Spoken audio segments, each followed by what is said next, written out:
السلام عليكم ورحمة الله وبركاته. عودة الأهلي دوري أبطال أفريقيا لمصر 2025-2026. الأهلي بيبدأ بداية قوية جدا بفوز كبير على نادي شبيبة القبائل في مجموعة بتضم يانج أفريكانز والجيش الملكي. النهاردة النادي الأهلي كسب شبيبة القبائل الجزائري 4-1. فوز كبير، فوز قوي، فوز عريض. في إيجابيات في الماتش هنتكلم عليها، وفي سلبيات طبعا هنتكلم عليها.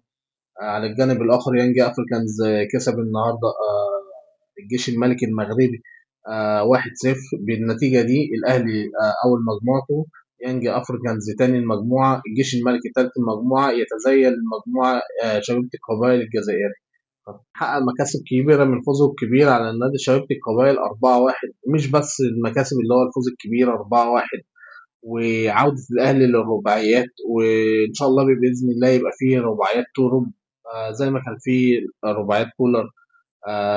الأهلي يعود للنتائج الكبيرة. آه طبعا في إيجابيات كتير من عودة المصابين، عودة إمام عاشور، عودة محمد شريف. إيجابيات تانية عودة محمد شريف للتهديف، اللي بيني وبينكم كان ناسي الجون خالص يعني. كان جاب جول جميل، تحركه كان حلو من عرضية جميلة من أرضية من أشرف بن شرقي. عودة تريزيجيه للتألق، أنا من وجهة نظري النهاردة تريزيجيه كان متألق جدا يعني، خاصة الشوط الثاني. شاط شوطين حلوين جنب واحدة جنب القايم الشمال، واحدة في العارضة. طبعا جاب جونين، جون بالهيدز رائع من كورنر أحمد سيد زيزو. آه عودة أشرف بن شرقي للتألق النهاردة، كان عامل ماتش هايل جدا. صنع أهداف، ساهم في الأهداف النهاردة. فالنهاردة الأهلي ليه إيجابيات كتير. مروان عطية يعني آه يعني كان يعني بيحاول بيطور نفسه. أنا شايف النهاردة بيطور نفسه. كان في ماتش السوبر اللي فات اللي هو بتاع سيراميكا عامل بينية حلو أشرف بن شرقي. فده اللي احنا كنا بنتكلم عليه في فيديوهات قبل كده، اللي كل لاعب لازم يطور من نفسه، مش يعني خاصة بالأخص مروان عطية مش يلعب بس على الجنبين بما إنه لاعب وسط ملعب مدافع. لا، لازم يعمل بينيات، وده ظهر في ماتش السوبر مع أشرف بن شرقي. والنهارده عمل كام بينية كويسة لطاهر محمد طاهر. كمان كان بيزيد وعمل تصويبة جت جنب القائم اليمين. فمروان عطية أنا بشوفه طبعا بخلاف اللي هو بيقطع الكورة يعني، قطعه للهجمات وافساده لهجمات المنافس. لا، هايل مروان عطيه في الموضوع ده. عندنا ايجابيات كتير. عندنا مكاسب كبير من الفوز النهارده. انت بتقول لي المنافسين بتوعك انا موجود، بتكسب مكسب حلو، بتكسب مكسب مرتاح. مكسب كبير 4-1 على فريق جزائري على ارضه هيبقى عنيد. مش هتلاقيه سهل خالص على ارضه.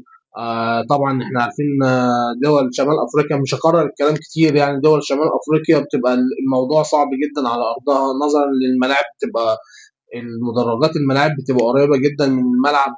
فالموضوع بيبقى صعب جدا، صوت الجماهير بيبقى عالي.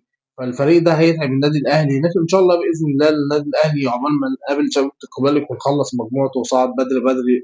فالاهلي حقق مكاسب كتير النهارده. النهارده تريزيجيه الحمد لله رب العالمين كانت ماشيه معاه وكانت واقفه معاه، كانت ماشيه معاه في الجونين. الجون التاني ليه جاله هديه من لما الكره خبطت في طاهر محمد طاهر. كانت جاي له هديه كده فحطها في البعيده. تريزيجيه كانت ماشيه معاه. طاهر النهارده شايفه تحركات كويسه، مع ان انا ما عنديش قناعه كويسه يعني، قناعه كبيره بيه قوي. بس يعني كان بيحاول النهارده. احمد سيد زيزو النهارده ما كانش في مستواه قوي. بس كان يعني عمل الجون الاول بتاع تريزيجيه هايل. دي مكاسب كتير. طبعا امام عاشور عودته وعودته للتهديف، سبحان الله هو شارك في حوالي 12 13 دقيقة بس ساهم في هدفين. هدف يعني هو كان محظوظ، وهو ربنا بيحبه. هو يعني امام عاشور عشان الناس بتحبه وربنا بيحبه، الكرة النهارده حبته. كورة قلشت منه وراحت لطاهر محمد طاهر، خبطت فيه فجات لترزيه، جت جون. الشوطة كانت جت ضعيفة برضو. الجون التاني برجل الشمال خبطت في القايم في ظهر الجون فدخل الجون. فهو كان ربنا يعني كان حبه النهارده وربنا كان كاتب له اللي هو يبقى مساهم في هدفين في بعد عودة قوية بعد تقريبا 96 يوم. طبعا أكتر من 3 شهور ده فترة كبيرة جدا على لاعب كرة القدم. فإمام عاشور محبوب الجماهير كانت بتحبه، وكان واضح جدا النهارده في الاستاد لما كان بيتقال اسمه بس في التغيير أو في في الكشف الاحتياطي في بداية المباراة، وأنا كنت موجود في الاستاد، كنت شايف الجماهير أكتر اسم الناس متفاعلة معاه النهاردة. يعني لما كان المذيع بيقول إمام عاشور كانت هيصة كبيرة جدا على إمام عاشور، النجم الناس بتحبه. لما الناس بتحبه وهو بيديك ويعني بتلاقيه ليه مردود، فبيحبب الناس فيه أكتر يعني.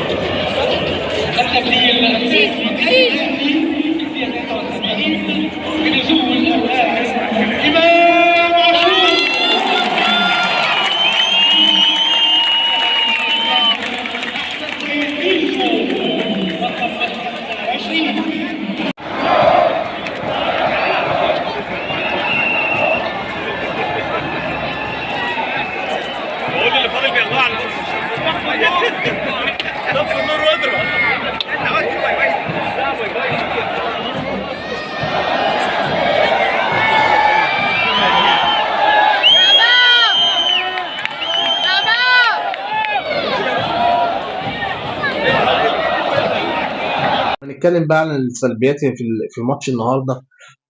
هو يعني للأسف سلبيات مكررة وأخطاء مكررة. يعني غير الجون، في ياسين مرعي عنده بطء برضه بيطلع بالكوره، عنده ميس باص وانت اخر لاعب في الملعب. المفروض المدرب هو اللي يكلمه، هو المفروض اللي يعني يطور من طلعته بالكوره، يطلع من الباصه بتاعته، يطور من الباصه بتاعته. نفس الكلام ياسر ابراهيم، انت مش معقول يا ياسر ابراهيم الف في كوره والمدرب بيقول للناشئ، وهو كده عنده 10 سنين بيدرب الناشئ كده، بيقول له اوعى تطلع الكوره او وقفتك ما تبقاش وشك للجون بتاعك، دايما وقفتك بتبقى لظهر الجون، او لما تبقى غلطان قوي يبقى لجنب الجون. ده الف ب وقفه مدافع. ما ينفعش انا مدافع باجي اشتت الكوره وابقى وشي للجون. خطأ فادح النهارده من المفروض يعني لاعب كبير في النادي الاهلي، لاعب دولي. المفروض الجماهير معتمدة عليك ان انت الحائط الصد المتين للنادي الاهلي. فاخطاء دفاعيه دي ان شاء الله باذن الله مع الماتشات يعني هتتلاشى. احنا بنشوف اللي في يعني في تطور في الاداء مع يستروب، طبعا مش هنحكم عليه دلوقتي، مش هنقول حلو وحش جامد مش جامد، لا احنا لسه في وقت عندنا. والفريق فيه اخطاء كتير. الفريق يعني كان المدرب يستر واخد الفريق، يعني سوري يعني انا اسف ممكن نقول عليه مهلهل. كتير من النجوم او معظم النجوم مش في مستواهم، فبالتالي المدرب عليه شغل كتير، شغل كبير. عودة يعني من اهم ادواره يعني اللي هو يرجع النجوم دي لمستواهم. شايفين النهارده تريزيجيه كان كويس، مش هنكرر الكلام. بن شرقي كان كويس. امام عاشور جاب جونين، ان شاء الله تبقى فتحة خير عليه تاني. عودة محمد شريف للتهديف. بس اللي انا بتكلم عليه خط الدفاع، سواء بقى هاني كوكا ياسر ابراهيم ياسين مرعي. كوكا يعني طلع بهجمه النهارده كده، كان مساند في الهجوم، هي دي الميزه الوحيده اللي انا شفتها فيه النهارده بصراحه، ومعظم الهجمات كان من عنده. فلازم يراجع نفسه كوكا، وده شغل المدرب اللي هو يبقى مركز على التنظيم الدفاعي. في فرق بين التنظيم الدفاعي وفي فرق بين ان انا ارص لعيبه واحد اتنين تلاته اربعه في الدفاع. طب الناس دي هتتحرك ازاي؟ الباك ده يطلع مع لما الباك التاني الباك الشمال يقف. ففي حاجه اسمها تنظيم دفاع، الاتنين قلب دفاع ما يتقدموش كلهم مره واحده، واحد يأخر واحد يعمل ليبرو في نص الملعب في الدفاع. ففي تنظيم دفاعي لازم المدرب يشتغل عليه، ومش هنكتر كتير في النقطة دي عشان اتكلمنا فيها كتير في الأخطاء الدفاعية وأخطاء مكررة، وهو للأسف هي أخطاء مكررة. فلازم ياسر إبراهيم يعني يراجع نفسه. برضه من ضمن السلبيات تأخير طرق في التبديلات. النهارده كان صابر على تريزيجيه، كان في اخر الماتش كان مرهق جدا، ما كانش قادر يعني يمشي، هو كان عامل مجهود كبير زي ما قلنا في البدايه. آه بس كان جاي في الاخر خلاص. جاب كل اللي عنده. تريزيجيه كالعاده اصلا هو الطبيعي بتاعه اللي هو ما بيكملش يعني 70 80 دقيقه يعني. المفروض كان صاحبه قبل كده. فأكيد المدرب هياخد باله من حاجة زي كده، وإن شاء الله بإذن الله مع عودة المصابين كريم فؤاد هيبقى في أكيد في حل في الجبهة الشمال. يريح أحمد حسن كوكا شوية أو يشوف هو يكمل بيه مع محمد شكري. يبقى في بديل كويس عشان ما يتأخرش في التغييرات. تريزيجيه طبعا، عودة حسين الشحات هيبقى عنده يعني بديل كويس في الجناح الشمال.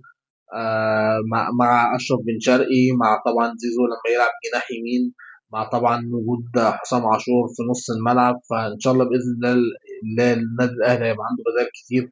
النادي الأهلي هيتطور من أدائه بإذن الله مع المدرب يستر. ندخل بقى على التقييمات للعيبة. طبعا هنبدأ من ورا، من محمد الشناوي. كابتن محمد الشناوي هو ما جالوش اختبارات كتير. الفترة اللي كان موجود فيها كان شباب الكبار لسه ما هاجمش بكل قوته. فممكن ندي لمحمد الشناوي 8 من 10. نخش بقى خط الدفاع اللي هو مش عاجبني انا شخصيا انا خالص. محمد هاني ممكن نديله 5 6 من 10. كوكا هديله 5. ياسر هديله بالكتير قوي 3. ياسين ياخد 4. نخش بقى على نص الملعب. بالنسبة لأليو ديانج، أليو ديانج النهاردة ممكن نديله 5، ما كانش في أحسن حالاته. مروان عطية ياخد ممكن 7.5. زيزو النهارده ممكن ياخد 5 6 بالكتير، ممكن نديله 6 عشان الجون اللي عمله، صنعه كورنر اللي صنعه لتريزيجيه. بن شرقي النهارده، لا بن شرقي النهارده كان هايل. كان يعني قريب من المستوى اللي احنا نعرفه. ممكن نديله 8 من 10. كان ساهم في الجون التاني بشكل كويس جدا، او يعني هو اللي عمل 60 80% 60 70% من الجون التاني. طبعا محمد شريف دخل فيه وكان شكل هايل جدا. بن شرقي النهارده ياخد 8 من 10. تريزيجيه ياخد 7.5 8 من 10 النهارده. كان رائع النهارده بصراحة. أنا من وجهة نظري ممكن أي حد تاني تسمعه من أي حد تاني ولا حاجة يعني. أنا كنت موجود في الملعب، كنت شايف تحركات اللعيبة، كنت شايف حاجات كتير النهارده. شايف تريزيجيه النهارده عامل مجهود كبير دفاعيا وهجوميا. بن شرقي النهارده كان بيرجع لآخر الملعب بيدافع، وكان بتلاقيه على الخط قدام كده بيهاجم. يعني كنت شايف الأجنحة النهارده كانت هايلة جدا. محمد شريف رغم ان هو جاب جون هايل النهارده، بس بصراحه انا اسف يعني اديله 4 من 10. محمد شريف عنده مشكله اللي هو يجي يستلم الكوره تتقطع منه، يجري على طول على المدافع اللي هو قطعها منه، فتحس ان هو بيعمل ضغط عالي على الخصم. فهو اصلا اللي بيتقطع منه الكوره فبيحاول يجيبها تاني. فمحمد شريف عنده مشكله في استلام الكوره، عنده مشكله في التحضير على الكوره. فمحمد شريف لازم يشتغل على نفسه كويس. بالرغم ان هو جاب جول النهارده كويس، كان تحركه حلو النهارده، كان هي الحسنه الوحيده اللي عملها. طاهر محمد طاهر انا شايف يعني كان مجتهد شويه، ممكن ياخد 6 من 10 النهارده. مصطفى شوبير كان هايل جدا، ياخد مثلا 8 ونص 9 من 10. دخل في كورتين. كان عامل يعني يعني اداء هايل في الوقت اللي شارك فيه. عندنا بن رمضان ما لعبش كتير يعني. هو ممكن لمس كورة ولا حاجة واتخطفت منه فحاول فيها، وممكن نديله 2 3 بالكتير أوي يعني. عندنا إمام عاشور، هو ساهم في هدفين. آه ويشارك مثلا في 14 دقيقة ولا حاجة، فممكن نقول مثلا 5 6 عشان ساهم في هدفين ولا حاجة. بس إن شاء الله بإذن الله هيرجع لفورمته وقوته ويضيف للنادي الأهلي بإذن الله. طبعا حمزة عبد الكريم شارك النهارده، اللاعب الناشئ، أو مش عايزين نقول لاعب واعد. طبعا في أوروبا اللاعب 17 16 18 سنة ولا حاجة خلاص بيصبح لاعب ناضج ولا حاجة. احنا عندنا اللاعب اللي 18 19 سنة بنقول عليه لسه لاعب واعد. فحمزة عبد الكريم إن شاء الله بإذن الله هنلاقيه لاعب كبير.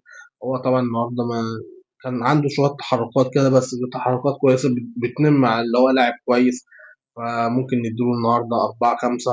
بس إن شاء الله بإذن الله، بس حاجة كويسة جدا اللي المدرب أشركه النهارده في ماتش كانت النتيجة مريحة خلاص. فاللي هو ياخد حساسية الماتشات الكبيرة، حساسية الماتشات الأفريقية. يخش في الأجواء حتى لو قعد على الدكة وما شاركش. نزل 5 دقايق 10 دقايق، بس انت ده مشروع نجم كبير بإذن الله. حمزة عبد الكريم. وفي آخر الفيديو، يا رب الفيديو يعجبكم، والسلام عليكم.